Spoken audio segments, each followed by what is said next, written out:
میں بڑے ادب و احترام کے ساتھ آج کے اس پروگرام کے دولہا پیر طریقت نور شریعت الحاج صوفی سید اظہار علی صاحب قبلہ سے بڑے ادب و احترام کے ساتھ گزارش کرتا ہوں کہ مائک پر تشریف لائیں اور اپنے کلمات عالیہ سے ہماری سماعتوں کو متبرک اور مجلہ فرمائیں۔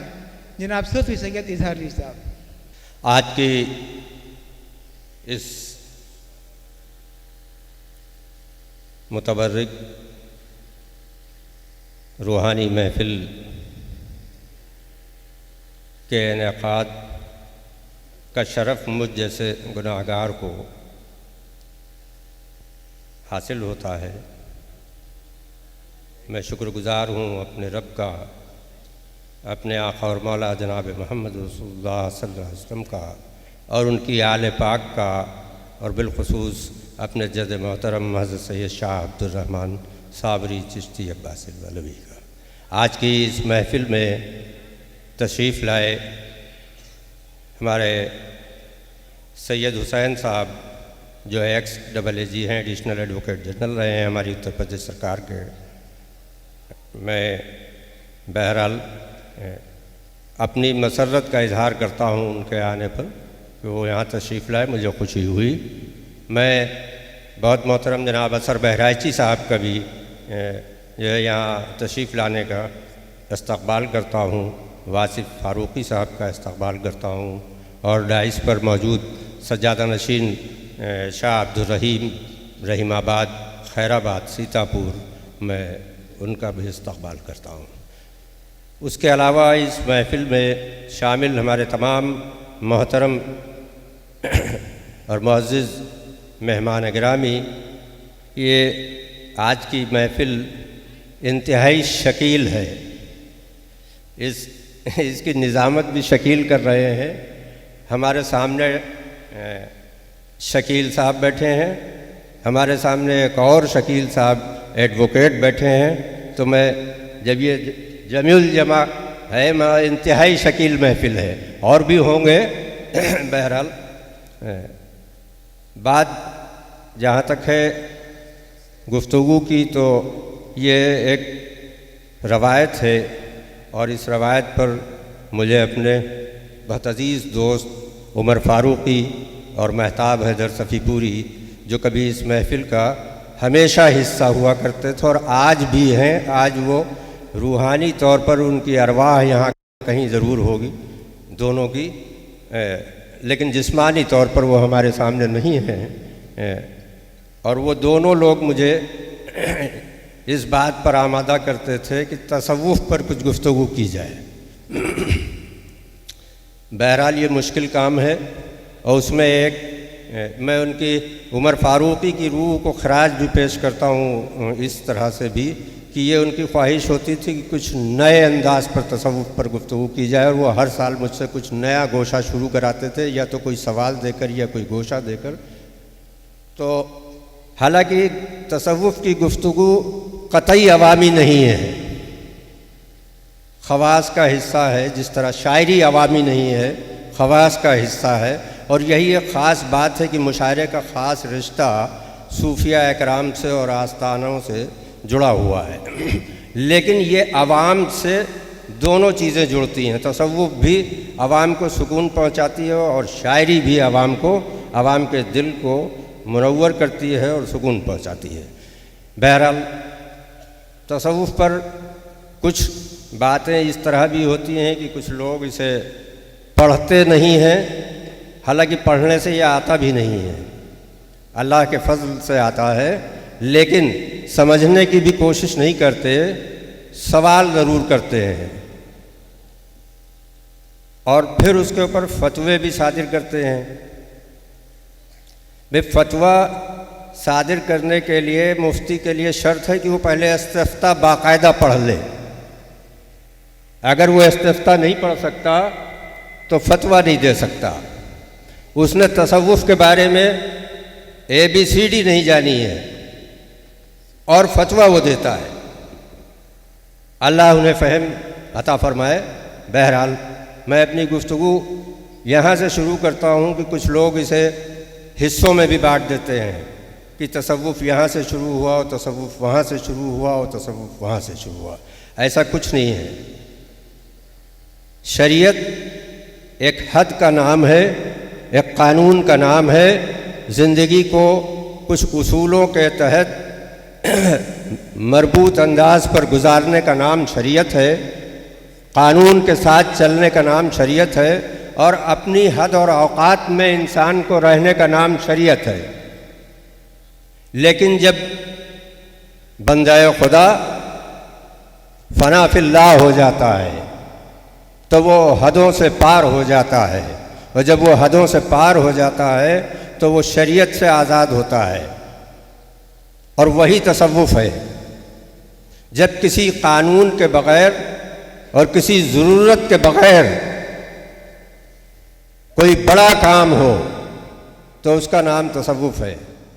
اللہ رب العزت نے اپنے آپ کو دیکھا اور پھر اس نے چاہا کہ مجھے پہچانا جائے، تو اس نے اپنے حبیب کو اپنے نور سے خلق کیا،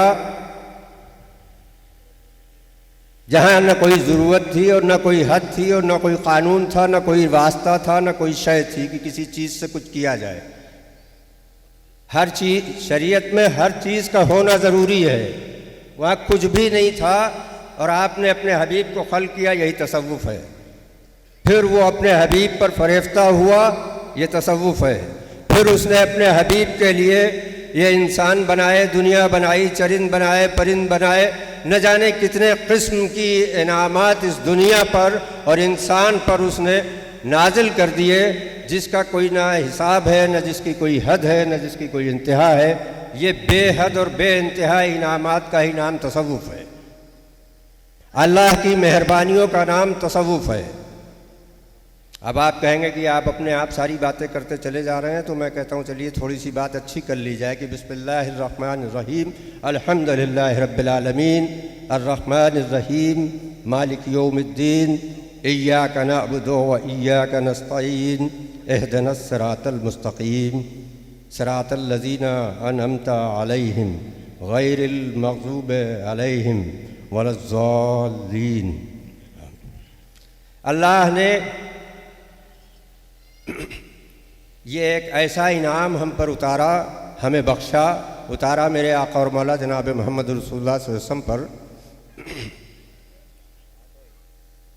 فرمان رسول ہے کہ جو کچھ تمام قرآن میں ہے وہ اس کی ایک سورہ الحمد میں ہے، اور جو کچھ سورہ الحمد میں ہے وہ اس کی بسم اللہ الرحمن الرحیم میں ہے، اور جو کچھ بسم اللہ الرحمن الرحیم میں ہے وہ اس کی ایک با میں ہے، اور جو اس کی با میں ہے وہ اس کے ایک نقطے میں ہے، وہ نقطہ علی ہے۔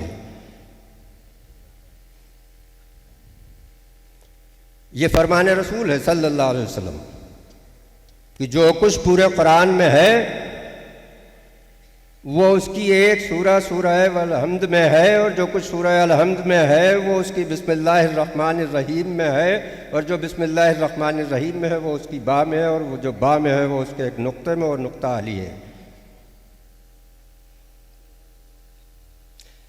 سورہ الحمد کا ترجمہ اپنے ذہن میں، میرے یہاں تمام پڑھے لکھے لوگ ہیں کہ سب تعریفیں اللہ ہی کی ہیں، وہی رحیم ہے، کریم ہے، رحمان ہے، رحیم ہے، سزا و جزا کے دن کا مالک ہے، ہم اسی کی عبادت کرتے ہیں۔ یہ کہنے کا طریقہ سکھایا گیا ہے کہ یہ کہو ہم سے کہ ہم تمہاری ہی عبادت کرتے ہیں، تمہاری ہی عبادت کرتے ہیں اور کسی کی نہیں، اور تم ہی سے مدد چاہتے ہیں۔ تو یہ مدد جو چاہتے ہیں یہ پانی پینے کی مدد نہیں چاہتے ہیں، کھانا کھانے کی مدد نہیں چاہتے ہیں، ہم مدد چاہتے ہیں کہ تمہاری عبادت ہم کیسے کر سکیں، ہم سیدھا راستہ کیسے پکڑ سکیں، یہ مدد چاہتے ہیں اپنے رب سے۔ یہ جب ہم دعا کریں، اس کے سامنے درخواست کریں تو وہ کہتا ہے کہ سیدھے راستے پر چلو، اہدنا الصراط المستقیم، یہی میری طرف سے تمہاری مدد ہے۔ تو پھر یہ سوال اٹھتا ہے کہ یہ صراط مستقیم کیا ہے؟ تو وہ کہتا ہے کہ جن پر میں نے انعام کیا ہے ان لوگوں کا راستہ ہی صراط مستقیم ہے۔ اب انعام کس پر کیا ہے؟ اس پہ آپ کو سوچنا پڑے گا. بہت سارے لوگ نہ جانے کون کون سے نام بتا دیتے ہیں کہ فلاں پر بھی انعام ہے, فلاں پر. میں تو کہتا ہوں کہ پوری دنیا پر انعام ہے. اگر میں سانس لے رہا ہوں تو میں اس کا انعام یافتہ ہوں. اگر میں آپ سے کلام کر رہا ہوں تو یہ اس کا انعام ہے. اگر کوئی شخص بیٹھا ہوا روٹی کا نوالا منہ میں رکھ رہا ہے, چاہے وہ سلیمان ہو, چاہے وہ ہاشمی ہو, اور چاہے وہ رائنی ہو, اور چاہے وہ امت شاہ صاحب ہو یا کہ امت کمار جیسوال ہو, اگر وہ زندہ ہیں, کھا رہے ہیں, پی رہے ہیں, بول رہے ہیں, تو یہ کیا ہے؟ یہ اللہ کی مہربانی ہے, اس کا انعام ہے کہ وہ زندہ ہیں, کھا رہے ہیں, پی رہے ہیں, اور انسانوں کی طرح چل رہے ہیں, عزت سے زندگی گزار رہے ہیں. یہ اللہ کا انعام ہے. کوئی اسے انکار نہیں کر سکتا کہ اللہ کا انعام نہیں ہے. لیکن صرف اس طرح کا انعام پانے والوں سے نہیں معاملہ بنتا. اس نے آگے شرط لگا دی ہے کہ ایسے انعام یافتگان کہ جن پر غیر المغضوب علیہم ولا الضالین, کہ جن پر کبھی رب غضبناک ہوا نہ ہو, ایسے انعام یافتہ لوگوں کا راستہ چلنے کا نام تصوف ہے, جن سے وہ راضی ہو جاتا ہے. اپنے راضی, اور تصوف کا کام یہی ہے کہ بندہ رب سے راضی ہو جائے اور رب میں شامل ہو جائے اور اس میں ضم ہو جائے. اور اس کے لیے راستہ یہ ہے کہ وہ ایسے لوگوں کا راستہ چن لے کہ جن پر اللہ کبھی غضبناک نہ ہوا ہو. بڑے بڑے لوگ گزرے ہیں, بڑے بڑے دانشور, بڑے بڑے عالم, بڑے بڑے مفتی اکرام, اولیاء اکرام. ان میں سے بہت سارے ایسے لوگ جو علم میں اپنا کوئی ثانی نہیں رکھتے. میں ان کے علم کا ادب کرتا ہوں, احترام کرتا ہوں, لیکن کہیں نہ کہیں خطا ضرور ہوتی ہے, اور کہیں نہ کہیں اللہ اس زندگی میں کبھی نہ کبھی جو ہے ان سے غضب کی طرح ہو جاتا ہے. کچھ بھلے وہ بعد میں توبہ کرے اور وہ معاف ہو جائے, لیکن زندگی میں کوئی نہ کوئی ایک لمحہ ایسا ضرور آتا ہے کہ جب اللہ کی ناراضگی سامنے ہوتی ہے. اور یہ ان بڑے لوگوں کے لیے بھی میں کہتا ہوں کہ جن لوگوں نے اول سب سے پہلے ایمان قبول کیا ہے. ان کی تمام ابتدائی زندگی جس طرح گزری وہ تاریخ سے کہیں اوجھل نہیں ہے, لیکن بعد میں وہ جس صف میں شامل ہو گئے ہمارے لیے محترم ہو گئے. ہم ان کا نام بھی ادب سے لیتے ہیں, احترام سے لیتے ہیں. لیکن علی کو جب پیدا کیا تو کعبے میں پیدا کیا, اور یہاں پیدا کرنے سے پہلے یہ فرمان رسول ہے کہ ہم اور علی ایک نور سے ہیں. جب محمد رسول اللہ صلی اللہ علیہ وسلم کا نور خلق کیا گیا تو اسی نور سے علی کو بھی پیدا کیا گیا, اسی سے حضرت فاطمہ کو بھی پیدا کیا گیا, اسی سے حضرت حسن و حسین کو بھی پیدا کیا. یہ مقصود کائنات ہیں جن کو اللہ نے پہلے ہی بنا لیا ہے. کیسے بنایا ہے وہ جانے, ان کا سامان ہے, میں نہیں جانتا. اور ان لوگوں کو جس دن سے بنا لیا ہے اس دن سے راضی ہے. وہ ان کے لیے دنیا بنا دی ہے اس نے, ان کے لیے انعامات کی بارش کر دی ہے اس نے, اور اس دنیا میں بھی بھیجنے کے وقت میں یہ دکھایا ہے. حالانکہ وہ پہلے سے موجود ہیں کہ علی کو پیدا کیا تو کعبے میں پیدا کیا, کعبہ اس کا گھر ہے, لیکن اس نے اپنے اس محبوب بندے کو کعبے کی زیارت نہیں کرنے دی. جب رسول کی گود میں آپ پہنچے تو آنکھ کھولی تو پہلا طریقہ سکھایا علی نے کہ ہر کلمہ پڑھنے والے کو نہیں, بلکہ جتنے انسان امت محمدیہ میں پیدا ہوئے ہیں ان کا شرف یہ ہے کہ وہ پہلے رسول کے چہرے کی زیارت کریں, پھر اللہ کی عبادت کریں. اسی کا نام تصوف ہے. ابھی کوئی قانون نہیں ہے, کوئی شریعت نہیں ہے, لیکن یہ محبت کا پیغام ہے کہ اپنے آقا اور مولا سے ایسی محبت کرو کہ اللہ کی عبادت کرنے سے پہلے رسول کے چہرے کی زیارت کرو, اس کا ادب اور احترام کرنا سیکھ لو. یہ علی ہیں. اب علی ہوں, حضرت فاطمہ سلام اللہ علیہا ہوں, حضرت حسنین کریمین ہوں, ان لوگوں کے لیے شروع سے صرف انعامات ہیں, صرف انعامات ہیں. حالانکہ زندگیوں میں ہمیشہ امتحانات ہیں, لیکن اللہ کے یہاں سے انعامات ہیں. وہ سارے امتحانات بھی انعام کی شکل میں ہیں. آپ کو اپنی جانیں قربان کر کے اپنے رب کی رضا کو باقی رکھنا ہے, یہ انہوں نے کر کے دکھایا. یہ نہیں کہ راضی کرنا ہے, بہت غور سے سنیں اسے, یہ بات میں سوال نہ اٹھائیں مولوی آزاد کی راضی کرنا ہے. راضی ان سے ہے, لیکن اس راضی کو باقی رکھنا ہے. اس لیے جانوں کو قربان کیا, گھروں کو قربان کیا, بچوں کو قربان کیا, اور راضی رہے اور اللہ کو راضی رکھا اور اس میں کامیاب رہے. ان لوگوں پر کبھی اللہ غضبناک نہیں ہوا، اور اس کے رسول نے بھی جو کچھ برتا وہ سمجھنے کی کوشش کریں اور اسی کو برتیں کہ اللہ کی سب سے پسندیدہ عبادت نماز ہے، اور اس نماز کے سجدے کی بڑی اہمیت ہے۔ نماز کا جو دل ہے وہ سجدہ ہے، تمام عبادات میں افضل ترین عبادت نماز ہے، اور نماز کا دل سجدہ ہے، اور اس سجدے میں جب میرے آقا اور مولا دنیا کی تخلیق کی وجہ جب سجدے میں جاتی ہے تو حسین پشت پر آ جاتے ہیں، اور اس پشت پر آنے کے بعد میرے آقا سجدے کو طول دیتے ہیں۔ نماز سمجھنے کی کوشش کریں، حسین کا مقام بھی سمجھنے کی کوشش کریں۔ اگر اس میں کوئی بات ایسی ہوتی تو ضرور آقا حسین کو اٹھا دیتے، محبت سے بوسہ دیتے، اور اس کے بعد الگ ہٹ کے کوئی دوسری نماز پڑھتے دوہرا کے، لیکن نہیں۔ اور یہ صرف اس لیے نہیں کہ وہ ان کے نواسے ہیں، آپ کا نواسا چڑھ جائے آپ کی نماز خراب ہو جائے گی، وہ نواسے نہیں ہیں۔ نواسا ہونا دنیا کا رشتہ ہے، وہ جنت کے سردار ہیں، سید شباب اہل الجنہ۔ تو یہ بات ذہن میں رہے کہ وہ لوگ جس طرح کے لوگ ہیں کہ جن کے اوپر نہ کبھی اللہ ناراض ہوا ہے، نہ جن کے اوپر کبھی وہ غضبناک ہوا ہے، ان کی زندگیوں کا طریقہ اصل میں تصوف ہے۔ ان کا ایک حصہ عبادت کا ہے، اور عبادت ایسی کہ جب اس کے دین کے خلاف کوئی کھڑا ہو جائے بدعملی پیدا کرنے کے لیے تو وہ اپنے 6 مہینوں کے بچوں کی جانیں قربان کر دیں، اور اس کے بعد اخلاق ایسا ہے کہ جب وہی قاتلین انہی کے بیٹے کے گھر پہ حضرت امام سجاد کے گھر پر آئے جو اسی میں شامل تھا تو اس کی ضیافت کی جائے تو وہ یہ کہتا ہے کہ شاید آپ نے مجھے پہچانا نہیں۔ تو امام نے کہا کہ نہیں، میں نے خوب پہچانا، وہ تم جہاں تھے تمہارا کام تھا وہ تم نے کیا، تم ہمارے یہاں آئے ہو، جو ہمارے اسلاف نے ہم کو سکھایا ہے وہ ہم کر رہے ہیں، جو میرا فرض ہے وہ ہم کر رہے ہیں۔ یہ تصوف ہے، یہ عبادت نہیں ہے۔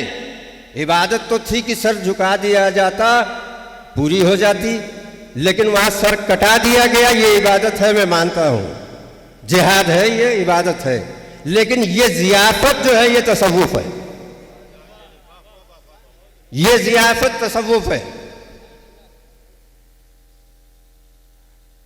تو اگر آپ کو تصوف سیکھنا ہے تو اہل بیت اطہار کا احترام کرنا سیکھ لیجئے، تصوف سیکھ جائیں گے۔ ان کا طریقہ اپنا لیں، میں نہیں کہوں گا اس لیے کہ وہ بس کا نہیں ہے، وہ اللہ اور اس کا حبیب اور اس کی اہل بیت جسے چاہیں عطا کر دیں، یہ انعام ہے ان کا۔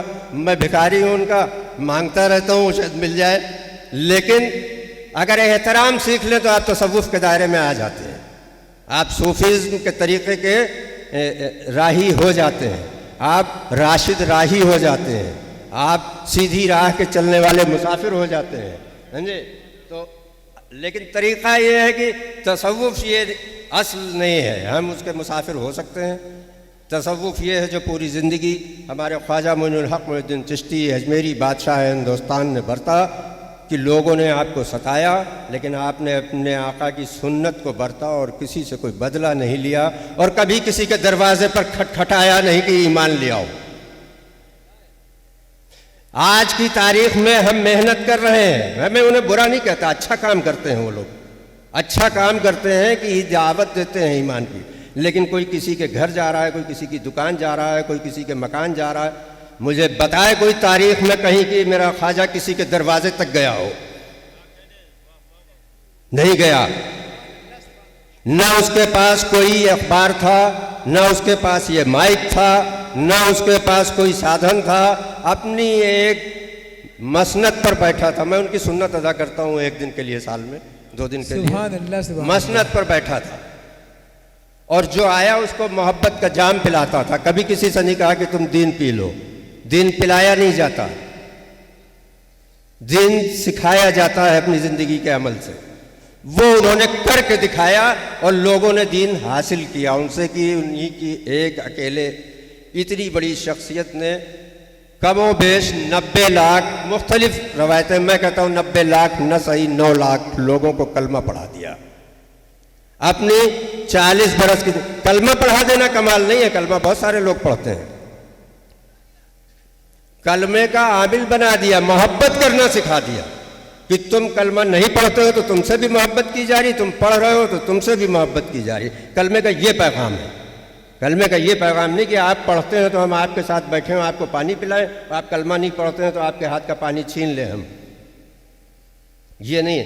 تصوف نے جو سکھایا وہ میں بتا رہا ہوں، خواجہ غریب نواز نے اس دنیا میں ہندوستان میں تصوف سکھایا لوگوں کو، اور جس کو سکھا دیا اس کی 35ویں 36ویں 40ویں 35ویں نسل آج بھی الحمدللہ مسلمان ہے، اور کسی نہ کسی راستے سے صوفیاء اکرام کی خانقاہوں سے جڑی ہے، اور اگر نہیں جڑی ہے تو وہ گمراہ ہوتی جاتی ہے، اگر جڑی ہے تو اس کو راہ آج نہیں ہے تو کل انشاءاللہ وہ راہ اسے نصیب ہو جائے گی، کیونکہ اس کی راہبری کرنے والے لوگ موجود ہوں گے۔ جب آپ راہبر چھوڑ دیں گے تو آپ کی رہنمائی ممکن نہیں ہے۔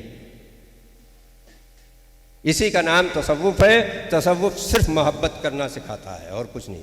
آپ بغیر کسی تفریق کے کہ یہ شیعہ ہے، یہ سنی ہے، یہ ہندو ہے، یہ دیوبندی ہے، یہ وہابی ہے، یہ بریلوی، ان تمام چیزوں کو کنارے کر کے صرف ایک انسان کی حیثیت سے اللہ کے بندوں کے ساتھ محبت کرنا، اور انسان کو انسانی زندگی عطا کرنا کہ تمہیں اس نے سروشریشٹھ یونی میں پیدا کیا ہے۔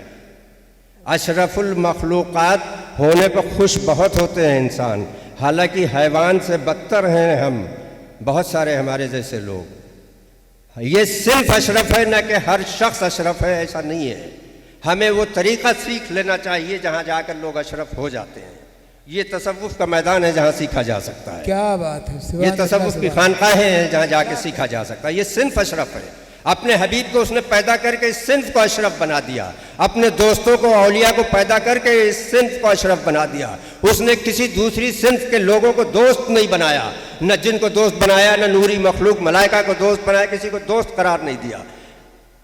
صرف اگر دوست بنایا اس نے، چاہے نبی کی شکل میں یا کہ اولیاء کی شکل میں، اولیاء سب ہیں، نبی بھی پہلے اولیاء ہے بعد میں نبی ہے، نبوت دی یا نہیں دی، اگر ولایت عطا کرتی ہے تو وہ سب اس کے دوست ہیں، اور دوستی اس نے صرف بشر کے صنف کے لوگوں سے کی ہے، اس لیے یہ افضل ہے۔ تو بشر بننے کی کوشش تو کیجئے،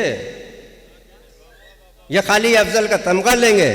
بشر کا تقاضا یہی ہے کہ جب رسول کے سامنے وہ منکرین خدا آتے تھے تو بھی وہ ان کا خیال کرتے تھے اور ان کے ساتھ احترام کرتے تھے، ان کی جنازوں میں شریک ہوتے تھے، ان کی ضرورتوں کو پورا کرتے تھے، اور کبھی دین کا دباؤ نہیں ڈالتے تھے۔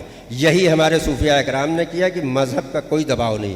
حاجی صاحب قبلہ بارہ بنکی میں ہوں، لہذا ان کا ذکر کرنا ضروری ہے کہ وہ ان کے پاس شخص پہنچا، کبھی انہوں نے نہیں کہا کہ تم کلمہ پڑھ لو، انہوں نے کہا کہ تم معلوم ہے کہ کاروبار کرتا ہے، جنس کا بنیا ہے، کہا بھائی دیکھو اونچا تولنا بند کر دو، ڈنڈی نہ مارو، جاؤ، رب وارث ہے تمہارا، اللہ وارث ہے۔ کسی سے کہا کہ بھائی دیکھو عبادت تم اسی ایک کی کرتے ہو کرو، لیکن مورتی مت پوجو، مورتی میں کوئی معاملہ نہیں ہے، بت پرستی بند کر دو، جو کرتے ہو کرو، ٹھیک ہے، اللہ مالک ہے۔ اس ایک کی جو نراکار ہے، جس کا کوئی آکار نہیں، جو سب کا خالق ہے، جو سب کا مالک ہے، اس کی عبادت کرو، کر رہے ہیں۔ اب یہ اللہ کا کام ہے کہ وہ ہدایت دے کے محمد رسول اللہ صلی اللہ علیہ وسلم کا کلمہ پڑھا دے، یہ اس کا فضل ہے۔ لیکن اگر ابھی یہاں نہیں ہے، کہیں بھی ہوں، انسان ہیں تو انسانوں کی طرح جینا سیکھیں، انسانوں کی طرح مرنا بھی سیکھیں۔ جہاں ہمارا حق چھینا جائے تو اپنی زندگی کو قربان کرنے کا جذبہ ہونا چاہیے، نہ کہ دوسری کی زندگی لے لینے کا جذبہ ہونا چاہیے۔ ہم یہ نہیں کہہ رہے ہیں آپ اپنا حق نہ لیں اور بزدل بن جائیں، اپنا حق ضرور لیں، لیکن محبت کے ساتھ پیغام بھیجیں، اور ضرورت پڑے تو اپنی جانوں کے نذرانے پیش کر کے اپنے حق کو حاصل کریں، اور دوسروں کے ساتھ محبت کے ساتھ رہیں۔ میں اپنے رب کریم سے دعا کرتا ہوں کہ مولا، اگر میں نے کچھ بھی تیرے پسندیدگی کی بارگاہ میں کچھ کیا، ایک لفظ بھی عطا ہوا ہو ایسا، تو اس کے صدقے ہماری حاضری قبول فرما، اور اس ہندوستان کو پھر ویسے ہی ایک گہوارہ بنا دے، جو سونے کی چڑیا تھی اسے سونے کی چڑیا بنا دے، جہاں سے لوگ امن کی خوشبو بکھیرتے تھے، کہ جہاں سے میرے آقا بھی یہ کہتے تھے کہ ادھر سے خوشبو آتی ہے، جہاں میرے امام عالی مقام بھی یہ کہتے تھے کہ مجھے ہندوستان چلے جانے دو، میں وہاں چلا جاؤں گا، یہاں کچھ تو خوشبوئیں تھیں جن کو ہم نے اپنے پاؤں سے روندا ہے، ہم اس کے مجرم ہیں۔ ہم سے مطلب ہم بھی ہیں اور سنجے مشرا شوق بھی ہیں، کیا اکیلے نہیں ہم ہیں، واہ واہ واہ، دونوں لوگ ہیں، ہم دونوں لوگ ڈائس پہ ہیں، اس لیے ہم دونوں آپس میں ایک دوسرے کا نام لے رہے ہیں، آپ لوگوں کو چھوڑ دیں۔ کیا کہنے، کیا کہنے۔ تو ہم دونوں اس کے مجرم ہیں، ہمیں اپنے جرم کا اعتراف کرنا چاہیے اور اس سے باز آنا چاہیے۔ اللہ مجھے محفوظ رکھے، میں بہت دیر تک حائل نہیں ہونا چاہتا، یہ گفتگو بہت عجیب ہے کہ چاہے جتنی گفتگو کی جائے اس کی تشنگی ختم نہیں ہو سکتی۔ میں اجازت چاہتا ہوں، خدا حافظ۔ ابھی آپ کے سامنے گویا تھے جناب صوفی سید اظہار علی صاحب، جو صدارت فرما رہے ہیں آج کے اس پروگرام کی۔ آئیے حضرات، میں ایک منٹ کا وقت اور دیتا ہوں، میں بھول گیا۔ میں یہ چاہتا ہوں کہ میری یہ خواہش ہے کہ آج ابھی تلاوت کلام پاک کا شرف حاصل کیا گیا اس ڈائس سے، پھر نعت کے اشعار کا بھی شرف حاصل ہوا، لیکن اب مشاعرے کا آغاز ہے۔ اس سے پہلے دو لوگوں نے نعت کے کلام پیش کیے ہیں، میں ان کا استقبال کرتا ہوں، لیکن میں چاہتا ہوں کہ آج کے مشاعرے کا آغاز، چونکہ یہ صوفیانہ مشاعرہ ہے، میرے جد محترم سید شاہ عبد الرحمن صابری چشتی عباس للوی کی یاد میں عرس کے موقع پر یہ مشاعرہ ہے۔